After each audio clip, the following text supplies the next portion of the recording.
Assalamualaikum. This is Hamna Khalid from Ocean of Knowledge.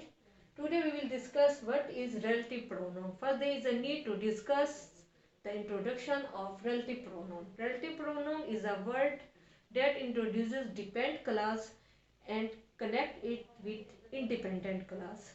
Relative pronouns like conjunctions joins the clauses.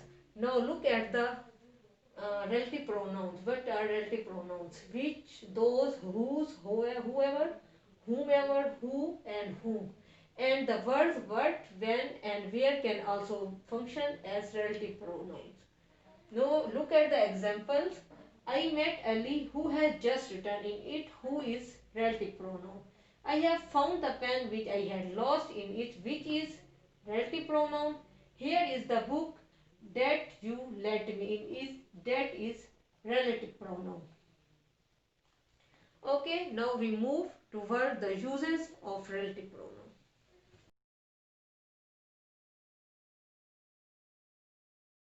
Now I tell you the uses of relative pronoun, where relative pronoun can be used. As a general rule, who is used for person only, it may refer to singular or plural noun. For example, I give you example. The man who is honest is trusted, but sometimes for animals, who can be used for animals also. And the other use is that which is used for things without life and for animals. Which is the relative pronoun which can be used for things that is without life and for animals. For example, the moment which is lost forever, and it may also refer to a singular or plural noun, which can also refer for singular or plural noun. But according to the previous case, as which can also be referred for two persons also.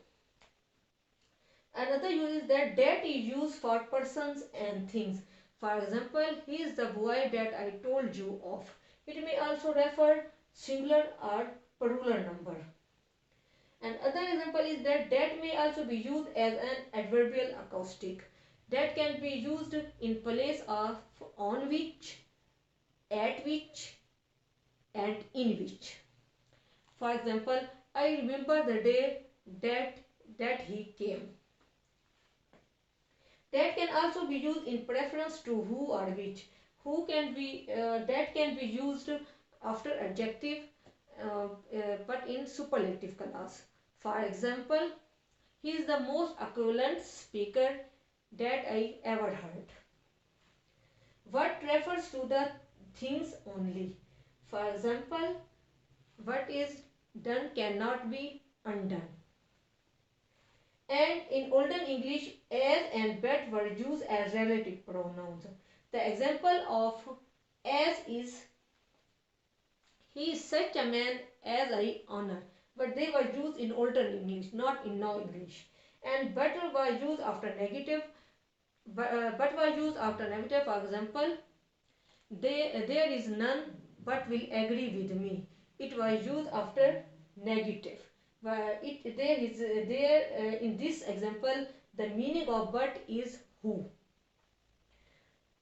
But they are not used in nowadays. They were used in olden English. I think you have understood all things in a better way. See you in the next lecture. Allah Hafiz.